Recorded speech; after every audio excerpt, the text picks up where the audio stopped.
Hey y'all, welcome to ERG Rates Games, the channel that provides the most in-depth game reviews. There are a number of timestamps in the video below, so please feel free to jump around and watch as much or as little of the review as suits your particular need or preference. Today, we'll be taking a look at Elden Ring on the PS5, so without further delay, let's jump right in.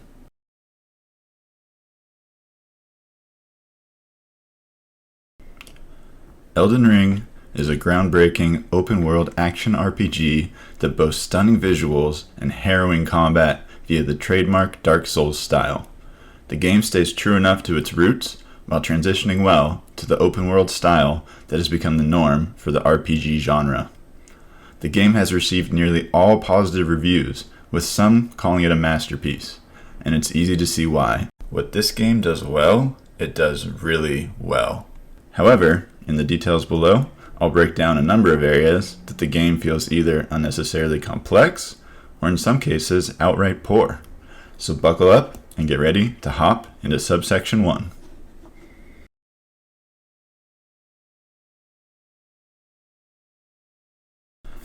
Before we get rolling, I like to start with a basic explanation of the game.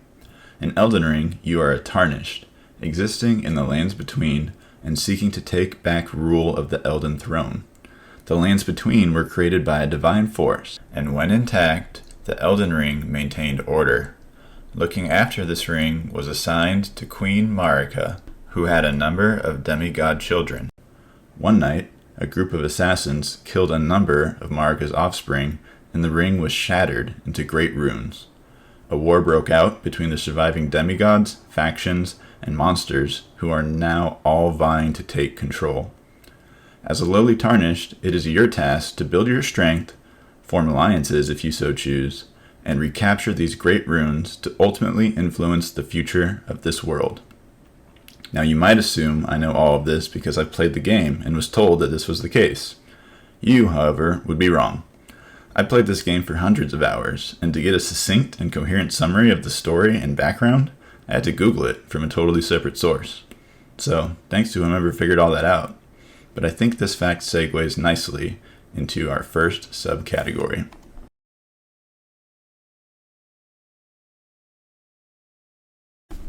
A nice way to summarize the story and plot of Elden Ring would be that it is a mysterious web of deep secrets that you must painstakingly uncover through tireless exploration. A mean way to summarize it would be that it is a pile of incoherent garbage. The truth probably lies somewhere in the middle, but to me it certainly felt more on the garbage side of the equation. If I can't succinctly summarize a game for you that I have played for more than 200 hours, then something went terribly wrong along the way. An interesting element to this was the highly publicized collaboration of From Software, the studio that created Elden Ring, and George R. Martin, the author of the famous book series A Song of Fire and Ice, more commonly known as Game of Thrones. However, it was revealed that this contribution would mostly pertain to the history and world-building aspects versus the particular plot and contemporary story. It was further uncovered that the game's director, Hidetaka Miyazaki, may have altered a number of these characters when he admitted to having fun breaking them into many of the monsters you face throughout the game. He even admitted that George R. Martin might be a bit shocked by the final product. All that to say, I'm not terribly surprised by the revelation that George R. Martin, renowned for creating incredibly compelling storylines, did not have direct input for the plot points in the game. For a vast majority of the game, I didn't have a solid understanding of what I was doing, apart from killing cool-looking enemies, where I was going, apart from following the rough guidelines on the map, or how it all fit into any coherent story. For a game with such universally positive reviews, it is a bit surprising to me that this lack of consistent and intelligible story seems so universally overlooked. And while the voice acting and dialogue isn't bad per se, it's just so difficult to tie back to the overarching story that it feels a bit wasted, and I was tempted to skip past a vast majority of all the in-game dialogue. I think part of the reason this aspect was overlooked is that the Dark Souls franchises that predate this title also didn't focus much on storylines and plot. So in some ways, this game may have benefited from low initial story expectations. but when compared to titles like The Witcher 3 Wild Hunt, Final Fantasy VII Remake, or Red Dead Redemption, it feels woefully inadequate. For hardcore fans who are willing to put the time and energy into remembering every name, subtle clues, or supplement their understanding with some independent research, there may be more to get from the story than I'm outlining here.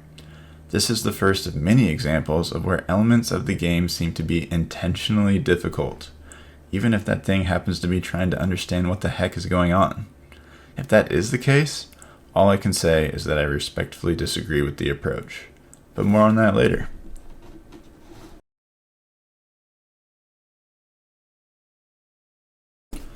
Another important aspect of any given title is the game flow.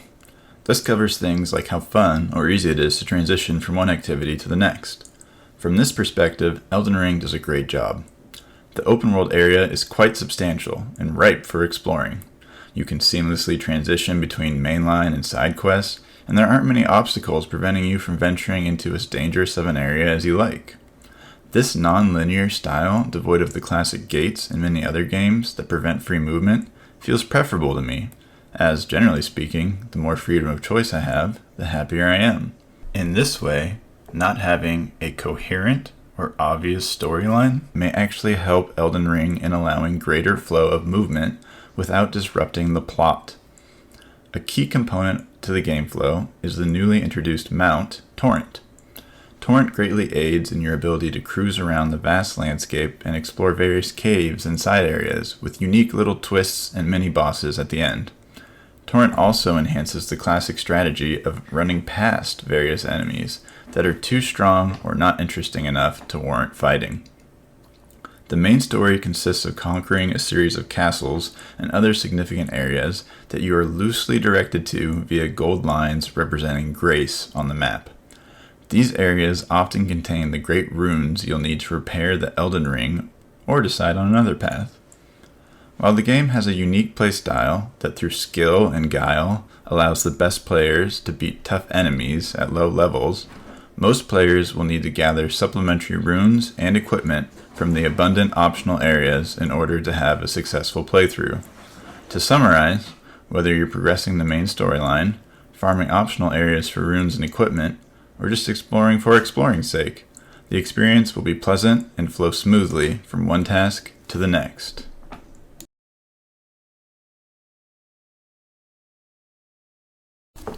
While Elden Ring does a lot of things right, its combat system is arguably its best feature. While infamous for being challenging to the point of turning off some casual players, it's actually pretty incredible. To start with, it's important to mention the eye, or invulnerability frames, worked into the roll action, and to some degree, the jump action. These functions are probably the most important element to the highly variable skill cap the game possesses. If you can consistently time your dodges to be invulnerable when an enemy attacks, you'll greatly improve your success in battle. Pro tip: it's typically best to roll into an enemy attack to make sure the attack passes beyond you by the time your iframes run out. Some of the best players post videos where they beat the hardest late game bosses wearing no equipment and having not leveled their character at all. While accomplishing this feat is impossible for 99.9% of players, and probably required hundreds of attempts from the few skilled that can do it, it is fairly unique in that it would be impossible to do in almost all other games. For example, the difference in skill and ability for someone like me, who had never played a Souls game, to now having 200 plus hours under my belt is astounding. As a new player, I could barely beat the easiest enemies in the game with my starting equipment. Now, I wouldn't have much trouble taking on some of the early game mini-bosses with the same low-level gear. Learning how to get good, as they say in Souls game circles, is a uniquely rewarding experience. And while there was a lot of frustration along the way, the amount of joy I got from finally beating a tough boss that had killed me 10 times previously was some of the peak emotion I'd experienced while playing a video game. And honestly, what more can you ask from a game than to bring out your most intense emotions? The next important elements of combat are the core mechanics, like knowing when to run, what direction to move, when to roll, or when or if to block or parry. In terms of moving strategically, One key skill is maintaining distance where you are outside enemy attack range, but close enough to strike back when they miss. A second is circling around behind enemies. Hitting enemies from behind will do bonus damage, and when right up close to them, often results in a critical strike that does even more damage, knocks the enemy down, and leaves you invulnerable while performing the motion. Beyond movement, having a shield in one hand or dual wielding a larger weapon gives you access to blocking. If you're a more defensive player, there is a generic pattern of blocking and counterattacking light attacks, particularly if they aren't part of a combo that will interrupt your counter-strike, while rolling out of the way of larger ones. Trying to block a heavy attack will deplete your stamina, can stun you, and leave you open for potential big damage follow-ups. This makes it so that all classes must get good by knowing how to properly take advantage of well-timed rolls and iframes. As alluded to, stamina is an important resource to manage properly in combat. It is represented by a green bar that will show on the top left screen along with your health and mana. Doing most actions in combat, like attacking, jumping, dodging, running, consume stamina. Not surprisingly, heavy attacks require more stamina, as does swinging a heavier weapon. The most draining action on stamina, however, is blocking. This is especially true if you are hit with a heavy attack while blocking. Also important is that keeping a shield or weapon lifted by holding block with L1 will result in your stamina replenishing many multiples slower than doing nothing. This slowed stamina recovery effect also applies when drinking potions. All of this means that players can't simply go on an all-out rampage of combo attacks, continuously run away from an enemy, nor simply tank shot after shot while hiding behind a shield. Players must pick and choose when to run, when to block, when to attack, and when to recharge stamina, making it a very strategic and often overlooked element of successful combat. One other thing worth mentioning is that Elden Ring has a fairly long window where actions will be queued. That means that if you panic upon seeing an enemy attack while you're in the middle of an attack animation and slam the roll button 3 times, not only will you still get hit, but after being hit and taking damage, you might roll once or twice after. This means you need to be very calm and intentional about when and how many times you hit your buttons, to make sure you don't accidentally queue up an action that will be irrelevant or counterproductive by the time it executes. An added benefit to counter-striking, jump attacking, or attacking in quick succession is that these actions will fill up an enemy's invisible stagger gauge. Once broken, an enemy will become vulnerable for a few seconds, allowing you to attack them freely, and typically deliver a critical strike to an exposed weak point. Thus, a well-fought battle is a mix of blocking, counter-striking, dodging, managing stamina, manipulating enemy distance, striking from behind, jump attacking, and when executed properly, can feel like a real work of art. There's also a lot of variety you can bring to combat given your specific class, equipment, gear, and spell selection. From a simple game plan like finding the biggest sword or hammer you can swing and bashing it into the enemy's skull, to a more passive approach of casting ranged spells while running for your life, and everything in between. There are dozens of ways to approach combat in a manner that best suits your personal preferences. Apart from finger seals, staffs, and bows that predominantly do range damage, the physical weapons are organized into the following categories: daggers, straight swords, great swords, colossal swords, thrusting swords, curved swords, katanas, and twin blades. Each of these classes have their own unique attack patterns and some strengths and weaknesses. You can also equip a weapon in each hand given you have the required stats. This can allow you to alternate quickly between magic and regular attacks, or if you dual wield 2 of the same weapon class, known as power stancing, give you access to a unique set of moves and combos that you wouldn't get with either weapon individually. Note that dual wielding prevents you from blocking, as the L1 trigger is instead used for comboing. You can also two-hand a weapon, once again forgoing the ability to hold shields, but giving you greater damage when attacking, while retaining the ability to block to a lesser effect. The various weapons all have trade-offs between swing speed, ranged ability, damage output, combo potential, status effects, etc. Two other interesting mechanics that add variety to various combat builds are the type of scaling you apply to your weapon and the Ashes of War. While not particularly intuitive, especially for non-Souls veterans, you unlock different wet blades that allow you to scale your weapon on different stats and/or apply different effects. This means a sword that did basic damage and scaled with a strength stat can suddenly be altered to do basic and magic damage, and scale more steeply with the magic stat, intelligence. The Ashes of War are basically special attacks that are triggered with L2 and range from being offensive, defensive, or mobility based. Only certain Ashes of War can be applied to some weapon classes. You find these in various locations throughout the game, most commonly from dung beetles you must slay before they push their wares beyond your reach and disappear. Having covered the main aspects of offense and evasion, another element of combat is the armor you wear. Not surprisingly, wearing heavier armor will increase damage reduction while reducing mobility. One key aspect of mobility is the speed at which your iframe roll executes. The main focus should be on deciding if you want to fast roll with light equipment, medium roll with moderate weight equipment, or go for an all-out tank build where your roll is so slow it is commonly referred to as fat rolling. While most builds avoid the dreaded fat roll, you'll want to put on the heaviest possible armor that still allows you to achieve your targeted roll speed. Lastly, the final element of successful combat is the strategic allocation and usage of flasks or potions.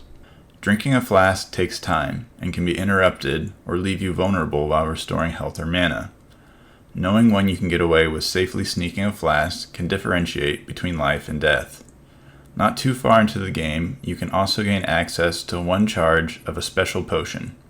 This potion allows you to mix two effects, such as bonus fire damage or health regen over time. These effects are unlocked from looting lesser Erd trees and some other enemies you face along the way. When you run out of flasks, it is often wise to find or teleport to a site of grace, where they will automatically replenish. Note, however, that doing this will cause all non-boss enemies to respawn throughout the lands between. While it should be clear that I'm quite impressed with the combat system in this game, there is one aspect in particular that I have to say is exceedingly poor. This is the auto-lock function. By clicking R3, you can set your camera to lock onto and follow a given enemy. This can help you track a mobile enemy and ensure that your strikes directionally go towards the locked-on target without manually having to calibrate your camera with your character's location and orientation. While this sounds good in theory, in practice it is often a mess. For starters, the auto-lock seems to toggle, oftentimes with little rhyme or reason, from one target to another. This can be particularly problematic if you are set to kill a given enemy only to switch to another out of range. You not only miss the attack on the first enemy, but are wide open to their counterstrike in the process. Even more confusing is that there doesn't seem to be any logic that prioritizes enemies that are either closer to you, attacking you, or have the potential to damage you. I've had situations where a mini-boss in an open field will be leaping toward me to attack, and suddenly my camera will focus past that enemy onto a harmless bird perched on a rock 100 yards away. Now, instead of having my camera focused on the leaping behemoth to help me guide my evasive roll timing, I'm looking at a bird that literally can't even attack me. Even worse, I've had my auto-lock target things beneath floors or beyond walls that my character shouldn't even be able to see. The only remedy for this is to cancel the auto-lock by hitting R3, reorient your vision towards the enemy you wish to lock onto, and reactivate the auto-lock. This takes precious seconds and can be the difference between killing an enemy, avoiding an attack, or taking fatal damage. Other games with auto-lock will typically keep you focused on a given target until you manually trigger a shift in focus by hitting left or right on your D-pad, for example. This ensures that you don't focus on a trivial target and gives you a reliable and quick way to shift focus to a higher priority target by clicking one button instead of a few. Why it doesn't work that way in this game is a mystery to me. I've heard it theorized that the creators intentionally made auto-lock bad to punish players who used it and reward those who are able to manage without it. And based on how bad it is, I can't completely disregard this theory. The trouble with foregoing autolock for inexperienced players is that not only do you need to orient that camera to the enemy to make sure your strike hits, but you have to take into account how your character is oriented to your camera. For example, if I'm looking east at an enemy but my character is actually facing southeast, even though I align my camera with the enemy, my character will still miss. So while some people have gotten used to, and good at, making sure their character and camera are well aligned, or focusing more intently on the character orientation versus the camera, it's pretty unrealistic to expect a new player to be able to do so effectively. Lastly, certain large or bulky enemies will have multiple lock-on spots. For example, I might be able to lock onto a dragon's midsection, head, wing, foot, etc. This can make it so that even though you're in relative proximity to an enemy, where simply swinging straight ahead would result in you hitting them, when your camera happens to auto-lock to a higher or further away section of the enemy, you may actually miss despite being very close. This effect is exacerbated by the use of short-ranged melee weapons. For this reason, once you get better and more practiced at combat and managing your character and camera, I would go so far as to recommend not using auto-lock when facing especially large enemies, at least not all the time. Another situation where auto-lock might be turned off is when you face a large number of small enemies simultaneously, particularly if you're in an open area where your camera could accidentally lock onto other non-combatants. When doing this, make sure not to focus for too long on the area you're attacking, as doing so will make you blind to the enemy's next attack. Whether autolock was done poorly on purpose or by accident, both are equally unacceptable in my eyes, and for a game that is so unique and well made in almost every other element of combat, having such a poor feature is puzzling to say the least. Despite the issues with autolock, combat is still exceptional overall. My personal favorite build ended up being a claw-wielding approach that required you to get up close and personal, but allowed you to attack quickly and trigger a frostbite status effect. I paired these weapons with a defensive Ash of War called Raptor of the Mists, which when triggered successfully during an enemy strike, teleported me into the air and allowed me to perform a jumping counterattack, so long as I was within range. I paired this melee weapon with a staff and sorceries for when attacking an enemy up close was too impractical. While objectively much weaker than many of the other meta weapons and builds, I found it to be both challenging and rewarding when played well. While it would take its own separate video to cover all the various combat options, the important takeaway is no matter what style you choose, combat will be challenging, exciting, force you to get good, and bring you the highest of highs or the lowest of lows.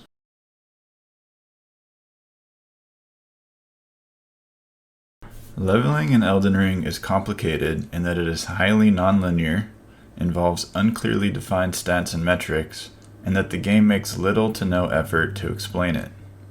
The core aspect of leveling involves collecting runes that you harvest from defeating enemies or finding rune items. You use these runes to level up a given attribute. For each level increased, more runes are required for the next level, making it slower and more difficult to level up as the game progresses. The attributes you can upgrade are as follows. Vigor, attribute associated with HP, also increases your fire resistance and immunity. Mind, attribute associated with FP or mana, also increases focus. Endurance, attribute associated with stamina, also affects robustness and the total weight of equipment you can carry. Strength, attribute that enables you to wield heavier weapons, also increases the attack power of weapons that scale with strength and increases physical defense. Dexterity, attribute that enables you to wield more complex weapons, increases attack power of dex scaling weapons, and very slightly reduces the amount of time it takes to cast a spell. Also reduces fall damage slightly. Intelligence, attribute required to cast advanced sorceries, boosts the damage of weapons with intelligence scaling, and increases magic resistance. Faith, attribute required to cast advanced incantations, boosts the damage of faith scaling weapons. Arcane, attribute associated with discovery, aka item find, increases damage for weapons that scale with arcane, also increases holy defense, vitality, and is required for certain sorceries and incantations. Can also increase the bleed effect of weapons that scale with arcane.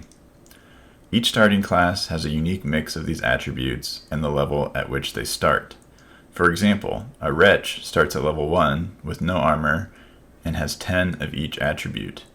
This class is good for experienced players who can navigate the early phases of the game without equipment, and allows them the ability to gain a lot of low levels quickly and have great customization. Other classes start at higher levels with more equipment and stats, but typically not enough extra attribute points to cover the 10 level gap. For example, a Confessor starts at level 10 and has a total of 89 stat points. A Wretch has 80 stat points, but is also 9 levels lower, so they roughly offset. While the variety of builds you can go for is quite high, you typically pick either Strength, Dexterity, Intelligence, Faith, or Arcane as your main damage stat. You'll then look to find weapons that scale well with this given stat. If you choose Strength or Dex as your main stat to focus on, you'll likely be doing mostly physical attacks with traditional weapons. If you focus on Faith, you'll likely carry a Finger Seal that allows you to cast incantations along with your traditional Faith scaling weapon. And if you focus on Intelligence, you might carry a Staff along with a traditional weapon that scales in Intelligence, or you may rely entirely on your staff with no physical weapon at all. As I'm sure you're noticing, it is all a bit complex, and you'd think some sort of detailed tutorial or menu would exist to show you the various pros and cons of putting a stat in one attribute versus another. If there is or was, it certainly wasn't enough for me to understand when I started, and I didn't allocate my attributes very effectively. Any useful direction in how to do this intelligently I found entirely from YouTube tutorials. For example, most experienced players will put all their early attributes into Vigor until gaining at least 20 points, sometimes 25. However, if you start with a low HP character, like an Astrologer, and want to focus on casting spells, it isn't intuitive for you to load up on HP. That would seem more logical for a tanky character with heavy armor and a shield. With almost no exceptions, it is, however, optimal to immediately increase your vigor. This is because you need to be able to survive getting hit with a big attack so that you can drink a flask and stay in the fight. The other reason is that the 5 damage scaling attributes don't actually increase the damage you do by much until later in the game. This is because these damage stats only really increase damage when paired with a weapon that scales highly in them, and nearly all the weapons you find early will have poor base scaling. Even good weapons you unlock further along won't become great until you level them up with a considerable number of smithing stones you'll need to collect. Thus, you might hear about doing a faith-based build and think you should immediately put all your skill points into faith, only to find that you're doing hardly any extra damage and frequently dying. There are a few characteristics that are common to a well-crafted leveling system. First, there's a wide variety of ways you can level up your character to allow for unique play experience. Second, putting statistics into a given area is roughly as effective as putting them into another. Third, the game makes it as clear as possible how selecting a given option will improve your character and makes any intended synergies between stats and skills clear so that players don't accidentally pick stats or skills that don't work well together. Fourth, all the statistics that you can improve through leveling should feel relevant. From these core objectives, I can really only say that Elden Ring clearly accomplishes the first. There are a pretty wide variety of builds that cater to different playstyles if you go through the trouble of puzzling out how they work on your own. For number 2, my early example of how nearly all characters benefit from rushing 20 attribute points into Vigor makes it feel like they should have just started characters with higher base Vigor. Forcing users into a singular stat for the first 5 to 11 levels to play optimally just feels like poor design. If the goal was to retain the users must die under all circumstances reputation that Souls games seem to cherish, then putting levels into Vigor early should be less rewarding, while putting stat points into damage skills should be more rewarding. To me, there were some pretty clear early game balance issues with the core attributes that could have been calibrated in a far more equal manner. For number 3, I've already mentioned that I'm not impressed with how this complex leveling system was explained, or more precisely not explained, in-game. And lastly, speaking to having stats that feel relevant, Beyond the core functions of attributes, the secondary effects feel largely unimportant. This includes stats like immunity, which governs resistance to poison or rot, robustness, which governs resistance to bleed and frostbite, focus, which governs resistance to sleep and madness, and vitality, which governs resistance to death. These stats all affect your resistance to status effects. However, because A, increasing your attribute only results in a modest bump in them, B, your armor doesn't affect these stats to a high enough degree to feel impactful, and C, you don't encounter enemies with the same status effects frequently, the whole set of stats feels mostly useless. There might have been 1 or 2 times in the game when I was in an area with lots of scarlet rot where I wore armor specifically designed to resist it, and to my disappointment, it really didn't make getting through the area much easier. But there would never have been a time that I would have sacrificed strength points in a strength build because I wanted a little extra robustness to resist bleed gained from the endurance stat. So it sort of begs the question of why have them there in the first place if it rarely makes sense to equip gear or consider them when you're leveling your character.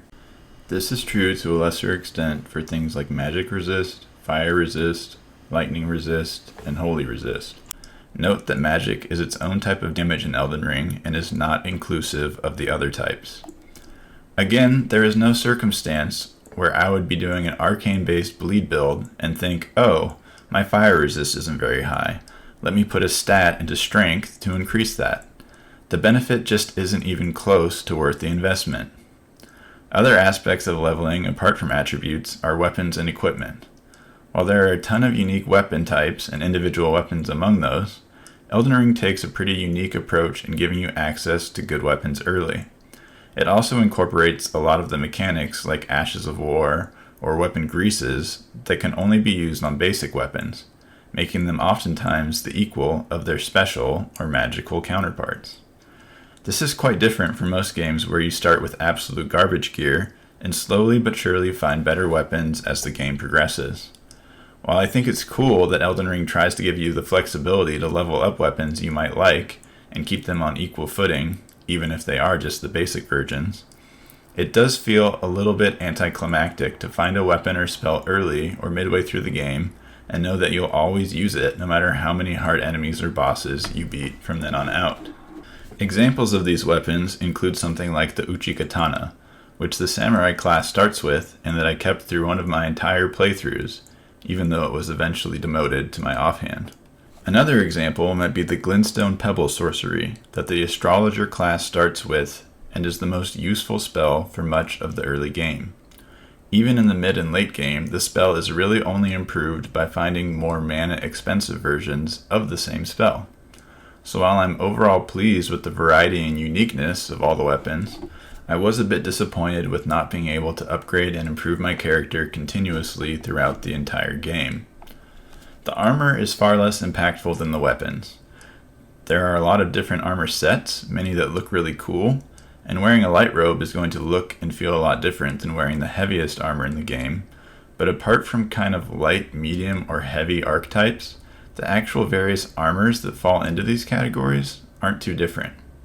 And whether they're better or worse than another set feels pretty random. The last core piece of equipment associated with leveling are talismans. You start with 1 slot unlocked and increase up to 4. There are a large number of talismans that all have unique effects, and while some certainly feel objectively better than others, there are enough thematic options that a talisman that is bad in almost every build is actually crucial for one build in particular. Overall, the talismans add a little extra flavor and customization to the various builds and were a good feature in the game. To wrap up leveling, I'd say there were some good and bad elements.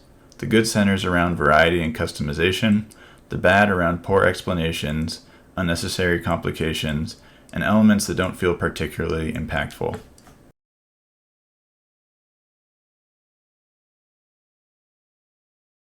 When initially reading some reviews for Elden Ring, I read a comment like, "Everyone loves it except those people who have stupid complaints about unimportant things like the menu." While menus are certainly far lower on the tier list of things that will decide whether a game is worth buying or not, I do think they're important. Some core aspects of a game with good menus will include things like, number 1, they're readable/useful. Number 2, they are organized in a way that is coherent. 3, you can navigate them efficiently. And 4, there aren't too many or too few.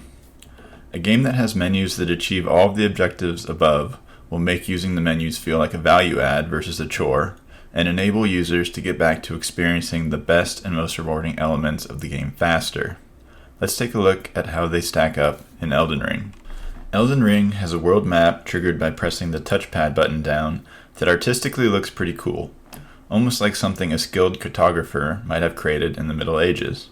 The map has a collection of fast travel points for all the sites of grace you have touched. Other icons for certain architecture like castles and ruins are marked, and certain visual landmarks like lesser Erdtrees can also be included. You must find individual maps for given areas to see visual markings like terrain and shape. Overall, the map is relatively useful. Elden Ring doesn't give you explicit directions on how to proceed to the next area like other games, instead opting for directional yellow lines that extend to main storyline areas from certain sites of grace. I didn't mind this approach too much, and it did feel very on brand for the unofficial Elden Ring motto of nothing that is worth doing should be easy. Apart from the main map, the options button will open up a menu with the following items: equipment, item crafting, inventory, status, messages, multiplayer, and system. The equipment option was a bit confusing to me at first, as most games sort of merge your inventory and what items you have equipped into the same menu. But for Elden Ring, they're separate. The equipment menu will show you the weapons you're carrying or can swap to for both your left and right hands, up to 3. It will also show the current arsenal of normal and special arrows or bolts you have at your disposal. Below that is your equipped armor, and you'll want to go here if you want to swap an existing piece out for something new in your inventory. The 4th row is for talismans, and the final 2 rows are 10 slots for items you can toggle through. While a bit odd to parse at first, it is at least logical in that whenever you want to equip something you're using or wearing in battle, you go there, versus having to toggle through the various inventory pages. For item crafting, it's pretty straightforward. There is a list of all items from your recipes. If you have the necessary materials to craft them, they're illuminated. If not, they're grayed out. A brief description of what the crafted item does is included. I was never a big user of items, partially because the description never precisely explained what they did to help decide if they were worth the effort. This point does segue into sort of a larger theme of the inventory section, which is that the explanations for things are rarely, if ever, precise. For example, a fire pot's description says throw at enemies to inflict fire damage. How much fire damage? Over what duration? Is there an AoE effect? If so, how large? When I compare this to a roped fire pot, which requires an additional ingredient, it says throw behind to inflict fire damage. So does that mean fire bursts out the front of the pot when it is roped, so I should throw it behind the enemy as opposed to in front of them? Does it do more damage than a non-roped fire pot? Is it worth saving my ingredients until I find more string to make more of these? Or should I go ahead and make more of the non-roped versions? It's impossible for me to know or to make informed decisions without actually taking the time to go test these items myself. Faced with the prospect of creating perfect scientific conditions where things like enemy resistances, levels, random damage rolls if they exist, and other factors like critical hits or hitting one enemy from behind on accident, versus having the game tell me with certainty and mathematical precision what these items do, I'd much prefer the latter option. For those curious, I did some brief testing, and at my particular level of 66, which I don't know whether affects the damage of the fire pot, I did around 364 damage pretty consistently to the zombie type enemies. That number would likely fluctuate depending on a given enemy's level and resistance. The pot did seem to do AoE, damaging up to 4 zombies that were tightly clustered. I did miss a couple times on the throw, which wasn't particularly far, and the roped version of the pot actually dropped the pot behind me versus throwing in front, which I suppose would be useful if you were running away, but didn't seem all that useful in my very brief testing. Inventory is the next option from the menu and is by far the largest. It contains unique pages for tools, which might have been branded consumables if there weren't a handful of infinite use items grouped in with them. Ashes, which are the spirits you can summon for certain boss fights. Crafting materials, which I wonder if they couldn't have perhaps grouped with the item crafting menu.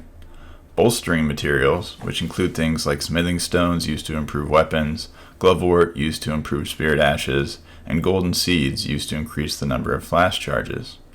Next is key items. This includes things like great runes, crystal tears used to mix two effects in the flask of wondrous physic, pots dictating max amount of certain items you can hold at once, memory stones, keys, special items like death root or celestial dew that each have unique specific functions, and total tallies of cookbooks, maps, wet blades, and other items you've collected. For this menu, I feel they probably could skip showing you things you've collected that are clearly observable in other places. For example, I'm not sure I need to know I've collected a map of Limgrave, Liurnia, and Khalid when every time I open my map I see those areas revealed and not dark. I probably don't need to be reminded that I collected a spirit calling bell that allows me to summon spirit ashes because I already know that I can summon spirit ashes. Maybe there's certain people with a collector's mentality that like to review all the things they've gathered throughout the playthrough, and I suppose you can always just not scroll down, so perhaps not the biggest deal either way. The more thematic issue I have with this menu is that, like many others, the descriptions of things are maddeningly brief. For the crystal tears that I used to buff myself with the Flask of Wondrous Physic, it will say something like, temporarily boosts stamina. I'd prefer it said something like, increases stamina by 15% for 30 seconds. The next two menus list out collected sorceries and incantations. After those is a menu for Ashes of War, which are the special weapon skills you can apply to non-magical weapons. After that are weapons and armor organized into the following pages: melee armaments, ranged weapons, arrows or bolts, shields, head, chest, arms, legs. Do there need to be 8 unique pages for weapon and armor? Probably not. Certain subcategories like arrows and bolts could probably be grouped with ranged weapons, and perhaps shields could be combined with melee. And it wouldn't be too unreasonable to have all armor fall under the same menu. Again, not the biggest deal, but for a menu that is already dealing with a lot of pages, having 8 for this alone results in a lot of additional scrolling. Another annoying element to the weapons and armors tabs is that you have to click into them using square to get additional details. Sometimes these details are just background info or a mundane description of the weapon, but sometimes they reveal critical hidden effects the weapon or armor have. For example, the relatively benign-looking Highland Axe just happens to mention in the details that it increases all roar abilities when held. For any using a roar-based build, this is a critical item, and unless you happen to click into the details when you picked it up, you'd have likely sold it at the shop. The other extreme example of this would be the White Mask, which is a light piece of armor that has very little resistance to damage. However, it increases the damage you do to enemies once the bleed status effect has been procced. Bleed builds are perhaps the most powerful and common builds in the game, and this particular headpiece is considered best in slot for them. However, without happening to click on the details and supplemental text, most users would have overlooked this piece of equipment and opted for a heavier, more protective headpiece instead. The second to last tab is Talismans, which keeps all collected talismans in a reasonably organized fashion. At the risk of sounding like a broken record, the descriptions for talismans might be the most vague and frustrating of all. The Scarce Seal's talisman says it raises attributes, but also increases damage taken, which gives you 2 unique factors to test. Add to the confusion a talisman like Pearl Drake, which boosts non-physical damage negation, and you're hard-pressed to imagine why you'd wear a talisman that only reduces the damage negation of one of those 4. Finally, there's the Info tab, which has a record of written correspondence NPCs have given you, artwork you've collected, and a list of tutorials you've been given. These tutorials are purely text and extremely brief, and given that they are stored on the 18th and final submenu of the inventory, I think that about sums up the degree to which they were prioritized. Part of the reason the number of tabs under inventory is so high is that only about 40% of the page is actually reserved for the items under each tab. Another 40% is reserved for supplementary info of the selected item. For example, on the weapons subpage, the extra info includes weapon name, class, Ash of War, FP cost of the Ash of War, weight, attack power by all damage types, attribute scaling, any passive effects, the guarded negation against every damage type, and the attributes required to wield the weapon. While I understand that due to the complexity of the game, a lot of supplementary info is sometimes helpful to view, it's possible they could have had that information available to click into weapon by weapon. Or perhaps rather than listing every single attack damage type, maybe the attack damage could be color-coded to have fire damage be red text, lightning yellow, holy white, etc. The last 20% of the screen is perhaps the most confusing part of the layout. This section is reserved for the character status, including things like your level, runes held, all current attributes, HP, FP, stamina, equip load, current memory slots and spells, and a couple other miscellaneous stats. While I understand the character status might be useful when considering equipping an item that impacted these attributes, you don't actually equip weapons or armor from the inventory menu. This is true for the other menus as well. For example, why would I need to know my levels and attributes when reviewing how many level 4 smithing stones I currently have? And while the middle 40% section updates with each menu, sometimes leveraging the space usefully, other times not so much, the 20% reserved for character status is kept on each and every menu. So kind of mystifyingly, the least relevant section of the screen appears on all 18 submenus of inventory. In an ironic twist, the main menu selection option below inventory is character status. While there are a few additional metrics included on the summary page, about 2/3 of the information is simply repeated from the 20% slice of the inventory view, which begs the question, if you're going to have a full separate drop-down dedicated to character status, why on earth did you have an abridged version of it take up 20% of the space on 18 different submenus in the previous category? Fortunately, things get a bit more logical from here. The next dropdown is actually pretty unique to the Souls franchise and allows users to pick from a set of pre-formatted messages to leave for other players. A majority of these messages are positive things, like warning of an upcoming ambush or a strong foe ahead. Sometimes they're used to point out a pleasant view or to direct a fellow Tarnished's attention to a hidden wall that must be struck to be revealed. Many offer words of encouragement or congratulations upon beating a major boss. There are also less altruistic messages, most infamously that encourage players to jump off a fatal ledge with the promise that a rewarding secret lies beyond. Another more common usage by trolls is to put messages directly over sites of grace, ladders, or other things you interact with.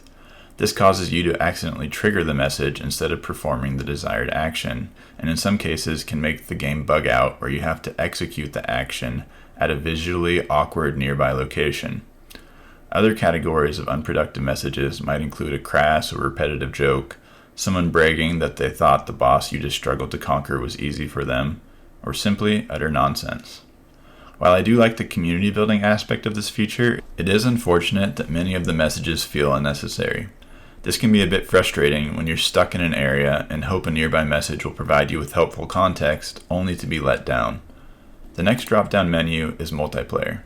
This menu has a lot to do with items and settings required to engage in various multiplayer and co-op options. I'm going to cover multiplayer in a separate multiplayer co-op section later, so I'll hold off on saying more for now. The last drop-down from the main options menu is settings, which apart from giving the option to turn off some auto-target aim features, is pretty much like any other settings menu. I wish I could say that we are done with menus, but there is another separate menu triggered at sites of grace that you'll also interact with frequently. This menu has 9 drop-downs, which include a way to influence time of day by passing time or waiting, a menu for using runes to level up, a place to alter the allocation of flasks and or use bolstering materials to increase the number of flasks you can carry or how much they heal. I'm not really sure why they make you manually go through and spend the bolstering items needed for flasks versus automatically upgrading the flasks when you pick enough of these items up. There's been a few times when I've outright forgotten to use these bolstering items and as a result spent a portion of the game healing less than I really should have. I also wonder if they could have just gotten rid of bolstering materials inventory altogether and just displayed the equipment pertaining to the materials where you're actually using them. For example, you could show golden seeds and sacred tears on the flask menu, smithing stones when interacting with the blacksmith, and glovewort when interacting with the spirit tuner.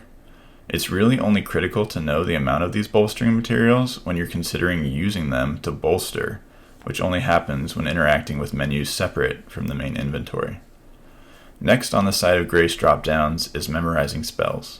This is a feature that I thought might fit more thematically under the main equipment menu, but I guess the point is that they want you to have to pick a set of spells prior to venturing into an area and only want to allow you to alter them at sites of grace. This requires you to plan ahead, but given that sites of grace aren't infrequent, I can't really tell if it accomplishes much. More often than not, I'm forced to decide if I want to memorize spells that are almost never useful, like Flame Cleanse Me, until I happen to wander into a cave that has a floor of almost entirely Scarlet Rot. Would it be nice to instantly swap out one of my other spells for Flame Cleanse Me? Yes, it would. Is it annoying that I first have to die, get teleported to a site of grace, swap it out, and go try and retrieve my runes without dying again? Yes, it is. Is the other alternative keeping a memory slot perpetually occupied while having to toggle through one additional spell that I almost never use also super annoying? Yep. This is one of the times where I think making the game harder doesn't really add any value and just creates the occasional scenario of frustration. I'll talk more about that in the final summary though. Next on the list is the Mix Wondrous Physic. I imagine this is here instead of in the consumables or tools menu for the same reason that spells are here, which is that they want you to pick the effects your special potion will do ahead of time, instead of giving you the flexibility to adjust it on the fly. I guess that's where I'm not sure I get it, because it would be one thing if it was a strategic decision that you had to correctly make, but given that you generally will have no idea the terrain or monsters you're about to encounter, there doesn't seem to be any real strategy to it, and instead you just have to hope the effects you pick work well with the next area, or opt for picking effects that are pretty universally okay, no matter what the situation. The next option is Sort Chest, which gives you a place to drop items. It's a good way to reduce clutter if that type of thing bothers you. After that is Great Runes, which honestly might have been the least well-explained menu in the entire game. You get Great Runes by defeating particularly hard bosses that go along with the main story. You'd think that upon beating one of these bosses and having the game announce that you'd received a Great Rune, that you'd be good to go. You, however, are not even close, and must take 3 additional steps before receiving the benefit from the rune you were just rewarded. First, you have to find a tower that activates the Great Rune for use. These locations are not simple to find, nor easy to traverse. After activating the Great Rune, you must then happen upon the Great Rune's menu, which is the 7th down on the list from a menu that isn't even the main menu you interact with. You then need to select which Great Rune you'd like to equip, even if you've only unlocked one. Why wouldn't it auto-equip the first one you activated?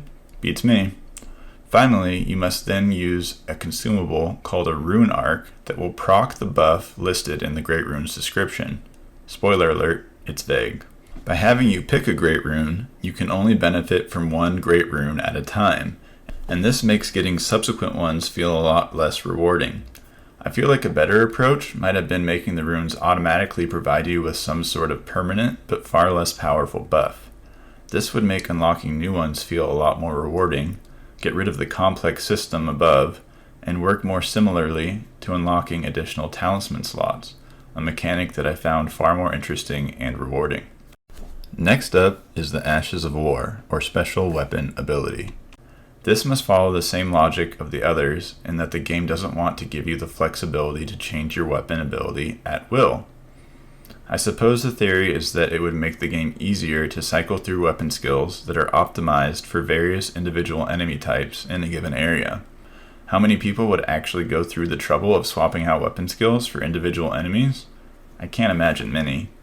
Finally, there is the Alteration menu, which for a small fee lets you change an aspect of certain gear you're wearing. These alterations are typically pretty modest and only affect a specific aspect of the armor. In summation, it felt to me like a larger number of these Site of Grace menus feel like they could have been merged into the equipment menu and really given the basis for having a unique screen for equipment separate from inventory. While I think the idea behind not doing this was to make the game less easy and more strategic, I think that a vast majority of players wouldn't be constantly swapping between optimal spells, weapon skills, and potions, And honestly, if they did, that would probably be much more strategic than simply preloading a set of skills and spells before going blind into a new area. The last menu of consequence outside your average merchant or shop is the Blacksmith, who you'll need to give smithing stones to improve your weapon of choice. An interesting aspect of the shop is that there doesn't appear to be one-to-one relationship between the stats of a given weapon or armor piece and the value you can sell it for. For example, let's look at the item EG's Mirror Helm. The helm boasts a total of 39.4 damage negation, 129 resistance stats, and 5 poise. This divided by the 7.5 weight gives us 5.25 damage negation per weight, 17.2 resistance per weight, and 0.66 poise per weight. EG's Mirror Helm costs 1,000 gold, and apart from a handful of rare exceptions, is in the top bracket of sell value. Now let's compare this to the Jar, which also serves as a helm. The Jar is near the lowest value bracket at a mere 100 gold, 1/10 the value as EG's Mirror Helm. It boasts total damage negation of 42.9, resistance of 88, and has great poise at 8, given its weight of 6.8. When accounting for weight, the Jar has 6.3 damage negation per weight, 12.9 resistance per weight, and 1.17 poise per weight. As you can see, the Jar is a clear winner in both damage negation and poise, which are two stats that are always useful, as opposed to resistance, which is only conditionally useful. Additionally, the pot has a secret hidden ability that can be found in the Details tab of boosting the damage of pot-based thrown items. If you didn't take the time to run all the numbers and review the Details tab, you would have assumed the Mirror Helm was a great piece of armor and the pot was total garbage. However, in Elden Ring, rather than base the value of an item on its efficacy, it seems to take a more real-world approach of valuing an item based on its aesthetic.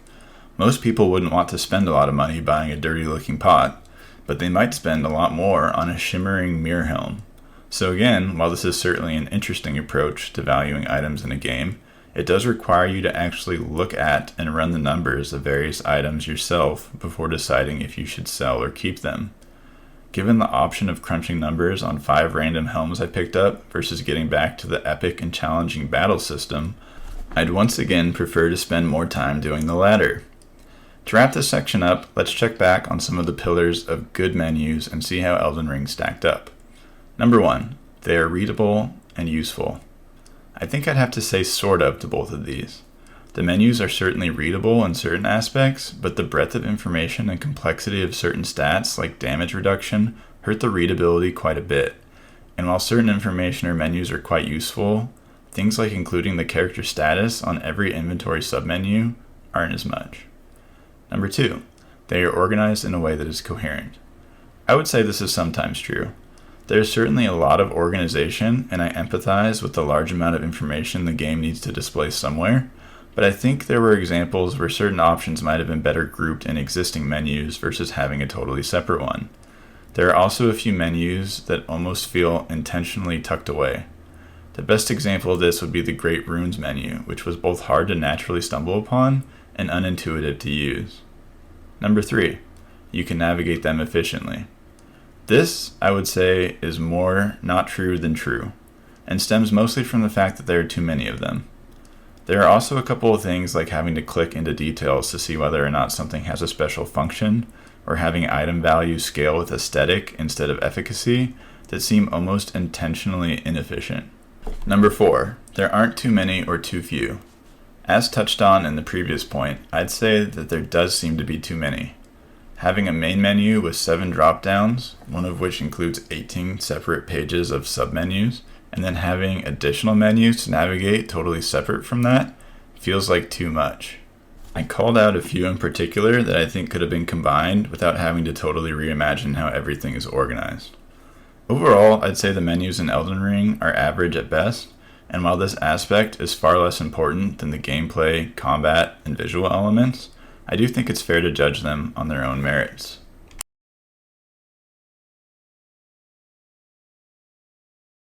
Next, let's cover controls. By and large, the game uses the PlayStation controller pretty reasonably to execute a large number of functions. The joysticks are set up like most games to have the left stick control your movement, while the right stick controls your vision. R3 triggers the dreaded enemy lock-on function, while L3 will allow you to alternate between crouching and standing. Pro tip: crouching can actually be used to avoid certain high horizontal attacks.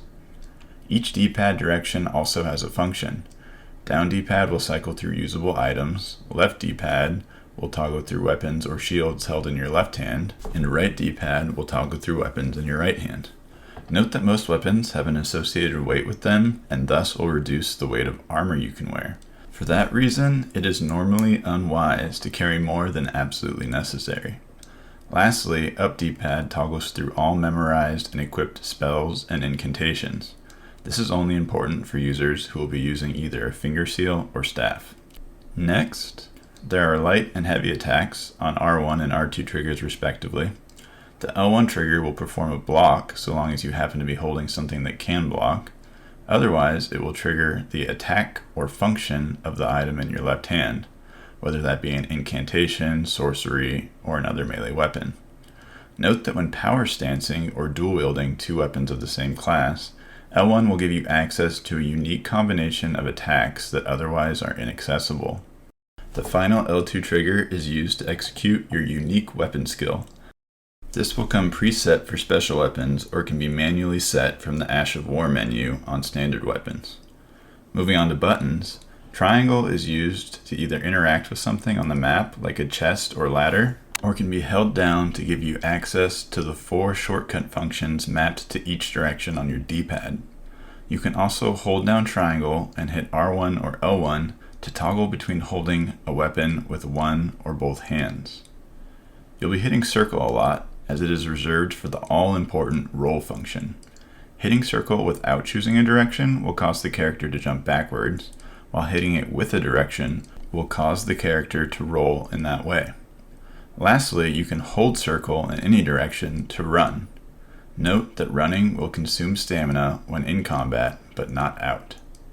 X is mapped to the jump action, which, like circle, will give you access to iframes.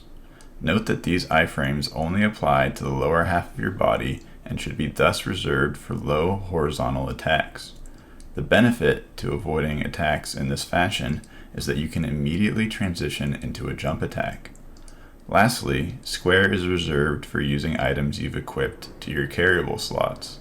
Examples of common items might include throwing daggers, a lantern, or spirit ashes.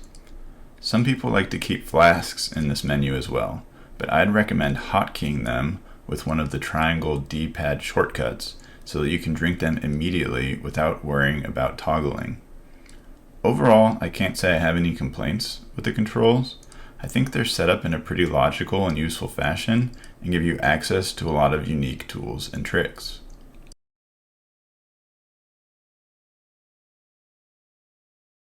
The next category I'm going to cover is visual effects.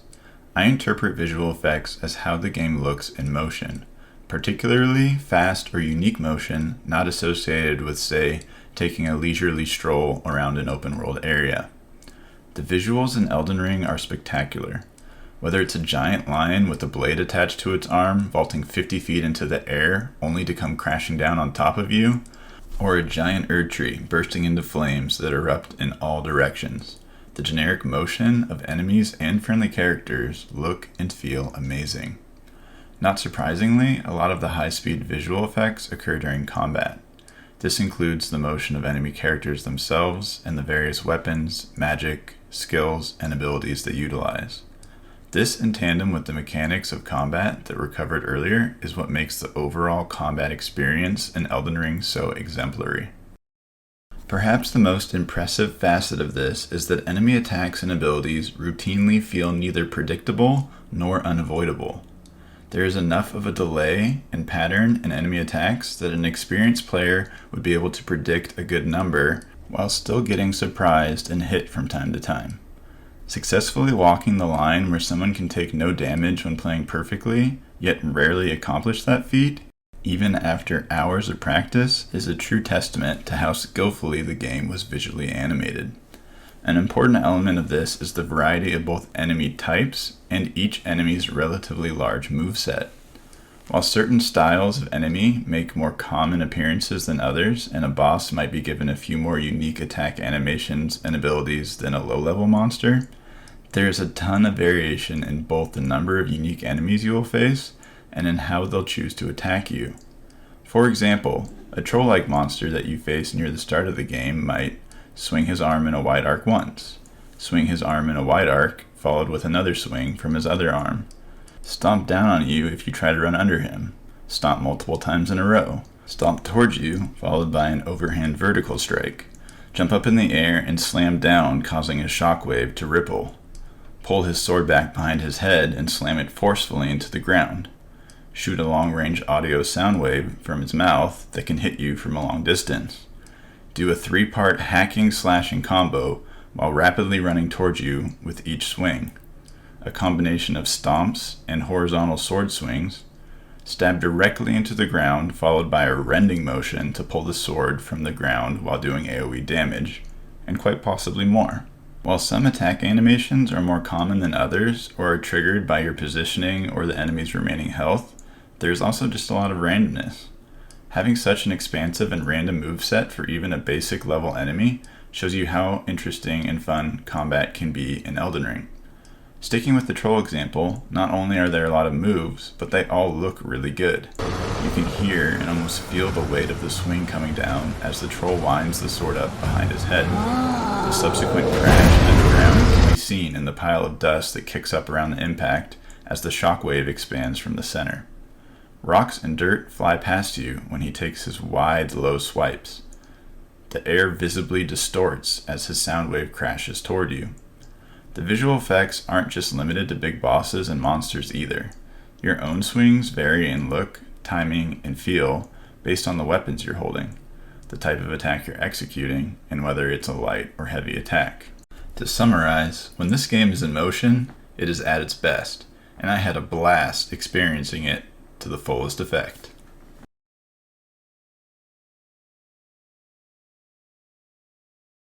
In addition to the visual effects looking cool, the general landscape, characters, armors, and monsters look equally amazing. Let's start big and wind down from there. As I mentioned before, the world is very large, and almost all of the areas have their own unique feel. The grassy and stony hills of Limgrave, the watery lakeside of Liurnia, the corrupted swamps of Khalid, and so on. Weather and time of day add their own unique mark, with dusty winds blowing stray petals or a light drizzle against the shimmering lake water. Red skies and boiling geysers of rot accompany nauseous gases. I don't want to spoil too many areas, particularly those later in the game, so I'll stop at these 3 for now. In many areas, great structures sit atop picturesque cliffsides along golden Erd trees.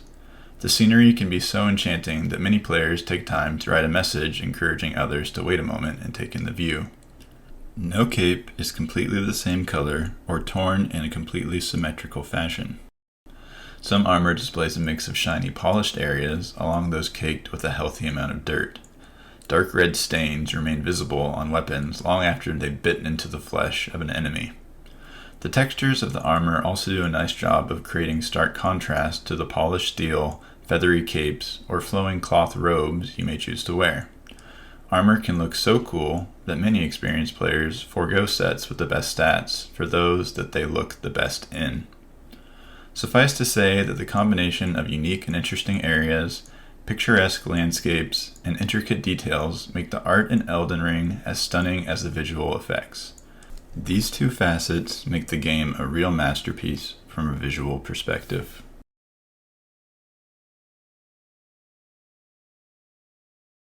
Like the other elements that create the atmosphere of Elden Ring, the music and soundtrack are quite good.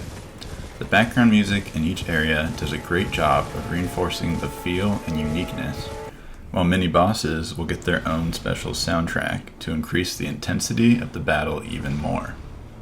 Overall, there are over 3 hours of unique music across 70 different tracks, and they all fit nicely into place.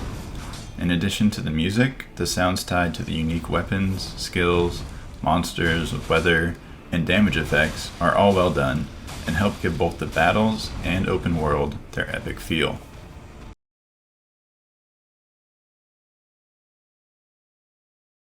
Thanks to the wide variety of classes, builds, and playstyles, the replay value for Elden Ring is quite high. I probably made about 6 unique characters with different builds, and while I didn't play to the end with all of them, I had fun comparing and contrasting their effectiveness along the way. Another way to enjoy replay is to embark on Elden Ring's version of the new Game Plus mode. Like most other games, you basically play the game through from start to finish while keeping all your levels, weapons, and equipment from the first run. Enemies are tougher to keep it somewhat competitive, but I haven't personally done a second playthrough, as I generally find them less enjoyable than just starting a new playthrough with a different class. For the above reasons, replay value in Elden Ring is quite high and can keep you entertained for many, many hours.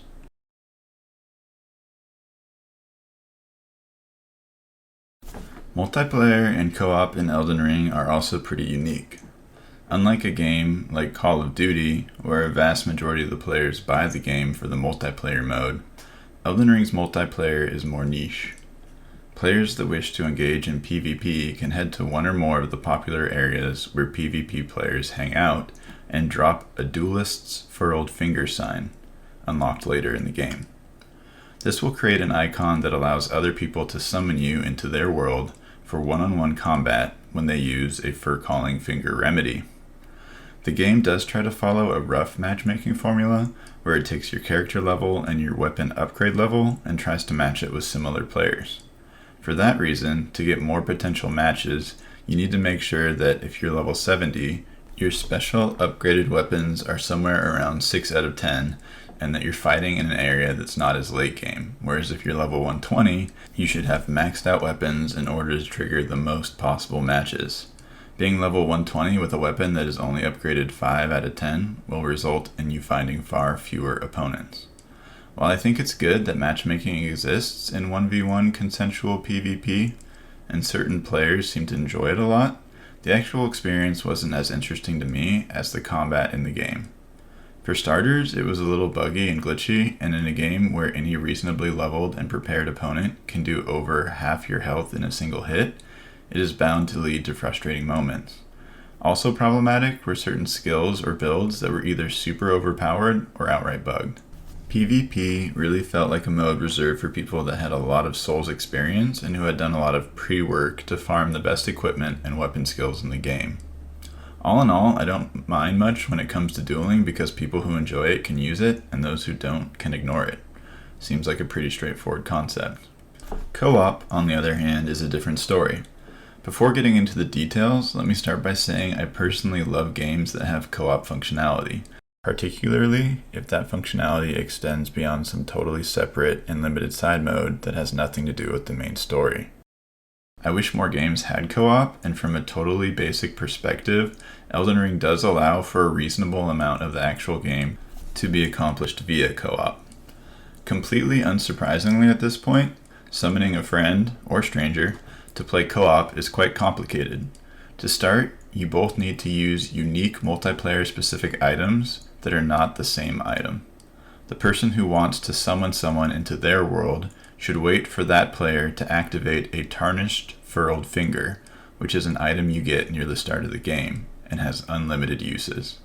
Using this will leave a gold summoning sign that the other player can activate once using their required item and assuming you are both located in the same place. Pro tip, doing this process next to a summoning pool will greatly increase its likelihood of completing successfully. The other player needs a fur-calling finger remedy, which is a consumable item and must be found, purchased, or crafted. You and players that want to co-op together should use the multiplayer menu to set a password to make sure that only their summoning sign appears. The player who is requesting help must also have a boss in the area they haven't defeated. The generic point of co-op in Elden Ring is to have other players assist you in defeating a tough boss that you can't beat alone. Note that after summoning a cooperative player, you will no longer be able to use Spirit Ashes until resetting at a site of grace or defeating the intended boss. Because the goal is centered around specific bosses, people are often summoned in enclosed spaces like castles or caves, and less frequently in the vast open world. Consequently, there are a lot of things you cannot do when summoning a cooperator, such as fast travel or mount. While all of this makes sense in the context of what the game designed co-op to do, it severely limits the overall total gameplay you can experience in co-op. While you can kind of trick the system by summoning a friend near an open world boss and then heading in the opposite direction, neither of you will be able to use your mount, and neither of you will be able to enter an enclosed structure like a cave or castle without first severing the co-op connection and restarting it once the main player advances past the entrance of that cave or castle. This makes open world exploration with a friend slow and tedious. Before moving on to perhaps the most inexplicably frustrating part of co-op, let me start by saying I wish From Software didn't limit their view of co-op to be tied to specific bosses. While I'm sure it would have involved extra effort to support, I think being able to freely explore the entire open world with a friend, along with all the tools and functionality, would have been incredible. While co-op makes the game easier than playing solo, I wish they would have taken the approach of other games where enemy life, damage, etc. is scaled with the number of cooperative players. This again is complicated and doesn't quite work one-to-one, as tactics like distracting and backstabbing are unique advantages that go beyond base numbers, but disabling features like summoning spirit ashes in co-op could have helped compensate and led to a truly awesome co-op experience. My personal desires aside, the last element of co-op I have to cover are invasions. Invasions occur when solo enemy players use a unique multiplayer item that allows them to invade another player's world. The goal of an invasion is to kill the host of that world. Once invaded, the host cannot progress until either the invader or they have been killed. By summoning a friend to play co-op, you automatically enable potential invasions by enemy solo players. You cannot opt out of this function. Let me repeat that one more time. When playing co-op, you cannot opt out of having a stranger invade your world and try to murder you. Unsurprisingly, the type of player that invades other players' worlds is typically a Souls vet, equipped with strong equipment and the best known weapon skills. Even worse, many of these players will intentionally keep their character level and weapon upgrades low, so they'll be matched with new and inexperienced players. During my first playthrough, I'd occasionally team up with a friend, and I recall being killed 3 times in a row at the third castle by players using weapons and skills you don't unlock until the end of the game. So the question, of course, is why would From Software allow this? Potential answers seem to include 1. By playing co-op, you're making the game easier, and for that reason, there should be a consequence. 2. The real world is both good and evil, and we want those same elements to exist in our game. 3. Even if a stronger player invades you, because you're playing co-op, it should be 2-on-1, and thus even out the odds a bit. 4. You can't be invaded while in the middle of a boss fight, so perhaps the idea was to discourage users from getting help until they were almost immediately ready to face the boss itself. In reality, none of that really matters much. The type of player who invades is generally confident in their ability to best multiple enemies and far better equipped. This player can also spend their runes before invading to make sure they risk nothing. The person being invaded might get invaded after just using all their potions to finish off a mini-boss, or they might have a ton of runes that upon losing will be extremely difficult to recover. While my friend and I were both new to Elden Ring at the time, and would later be able to defeat as many invaders as we would die to, we're both experienced video game players. Having this element as part of co-op makes it nearly impossible to get a more casual friend, or someone like my sister, to be able to play co-op with me and have an enjoyable experience. I've never before encountered a game that allows other users to murder you simply for wanting to play with your friends. And of all the odd and questionable features in this game, this is in my opinion the worst. It feels so arrogant to me that the game's designers would prevent you from making your own decision about how you'd best enjoy playing the game. And it all ties back into the theme of when is making something hard a value add and when is it not. More to come on that in my final summary, but to wrap up co-op multiplayer, I would rather have it exist in its current format than not at all. I also like that strangers can ask other players for help in defeating a tough boss, and that really adds to the community experience. I remember one time I accidentally didn't enter a password and entered the wrong co-op game. The 2 players whose game I joined used a prattling prate item to say, "Please help." and after dispatching the boss together with them, we all had a good time sharing congratulatory gestures before I was returned to my world. What makes co-op in Elden Ring bittersweet is that I think there was a monumental potential to make Elden Ring the best and coolest co-op game to ever exist, and that potential was largely wasted by a limited scope and what felt like a giant middle finger from the devs to their customers in the form of making invasions a mandatory element of any co-op mode.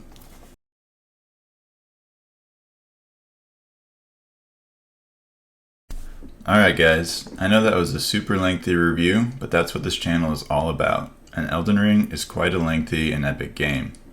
One really interesting theme that Elden Ring seems to hammer home is that anything worth doing shouldn't be easy. I think this is an attitude that many people can get behind when applied to the core function of the game. For example, I don't think anyone would argue that winning a race in Gran Turismo should be easy. Elden Ring, however, pushes that mentality far further than most and seems to insist most elements of the game shouldn't be easy either. For example, it shouldn't be easy to figure out the best way to level your character. It shouldn't be easy to figure out what piece of equipment is best. It shouldn't be easy to figure out the next place to go, or to understand what is happening in the story. The list goes on and on. While most other games draw the line at the core function, and even give players the option to influence that based on things like difficulty settings, I think it's fair to say that the line really ought to be drawn somewhere. For example, I don't think anyone would be super excited if Elden Ring decided that every so often during combat, your screen would go totally dark for 30 seconds. To me personally, anything that felt like a chore, or that I had to look up YouTube tutorials to figure out, took away from my experience rather than adding to it. And while I can't say for certain that making these rudimentary tasks hard was intended by the game designers, it certainly felt that way. With all that being said, I think anyone who wouldn't give this game a solid score is being disingenuous, because despite its shortcomings in story plot, menus, and some elements of leveling, the game honestly gets by on its gameplay, visuals, and combat system alone. And while there are some vexing elements like the crappy autolock function, purposely vague descriptions, or mandatory invasions in co-op, these ultimately pale in comparison to the overall experience of the game. With all that said, Elden Ring has earned the inaugural and soon-to-be highly coveted ERG rating of 89. While a bit lower than the consensus, I feel this rating fairly captures everything the game excels at, while holding it to account for the misses. Do let me know what you think in the comments below, and feel free to recommend the next game deserving an ERG rating. Last but not least, do please like and subscribe if you found this review enjoyable and would like to support me creating additional content. Thank you all so much, and I hope to see you again soon.